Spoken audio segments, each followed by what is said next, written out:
We have an update on a story we brought you last month. A public school in Pennsylvania had been displaying anti-NRA and anti-GOP signs in the windows of the school.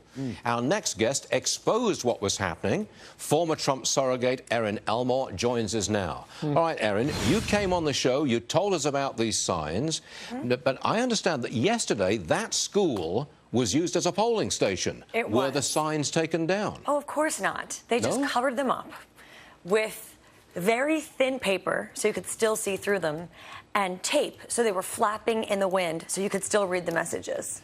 And okay, but there's more to on the screen. That you can see. Yeah, look at that. Look, you can see what was going on underneath. I mean, come on. Right there. Now, how old are the kids in the school? These kids are as young as 5 years old, and the messages are, you know, no more BS, which is a swear word. Guns suck, and the word dope. So you're exposed. Forget the political message. You're using some really foul language. Now, didn't you and the GOP in Pennsylvania demand that the signs were taken down and say, look, you can't do that in a school? So at first, you know, we sent a right-to-know request, and the school came out banging their fists saying, we're in the right here. We're allowed to do this. So I got my friends at the PA GOP, the Republican Party of Pennsylvania, involved, and they wrote a letter. They said, hold on just a second. Forget all the constitutional stuff. You're in violation of your school charter and your school ethics rules by doing this. So they have written a letter, and we haven't received a response yet. But I think they realize now you're in violation of the very rules that your handbook states. So something's going to have to change here. Now, are you a mom of one of the kids? No,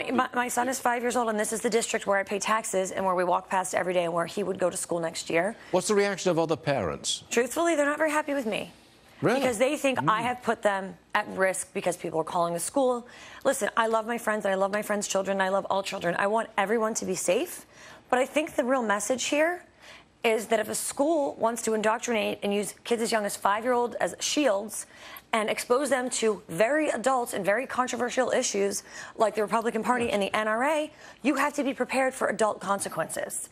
And it's just a mess all around. Look, I don't think that children should be used as political props. No. And they are, but in this case, that's what they're doing. Exactly. But the school's response to the letter from the Pennsylvania GOP, their response was just to cover up the pictures, the signs. They didn't take them down. They didn't take them down, and that was because of the poll. Pennsylvania had an election yesterday. Well, they say it's free speech. I mean, the school says it's free speech. I don't think you have free speech with 5-year-olds on a political issue. And you're absolutely right. Let's take it to another level here. Philadelphia has a 70% graduation of high school rate, 10% below the national average. This is the Philadelphia School District. Why aren't we teaching our children things they need to know to graduate, like math and science and reading and the arts and history? Instead, we're indoctrinating them. But you've received some flack, some hostility. I have. To your face? I have. Really? I have, because they say you have put our children at risk and now they're unsafe because of you. I mean, let's have some accountability here for the school and who took this action in the first place. And again, you're addressing very hot-button adult issues like the NRA. Yes, you are, and you're a mother. I hope you come back and update us on this, because I'd like to know more about it. I will. And what's the end game here? Because I don't know what it is. Erin, thank you very much indeed. We'll see you again. All right. Another...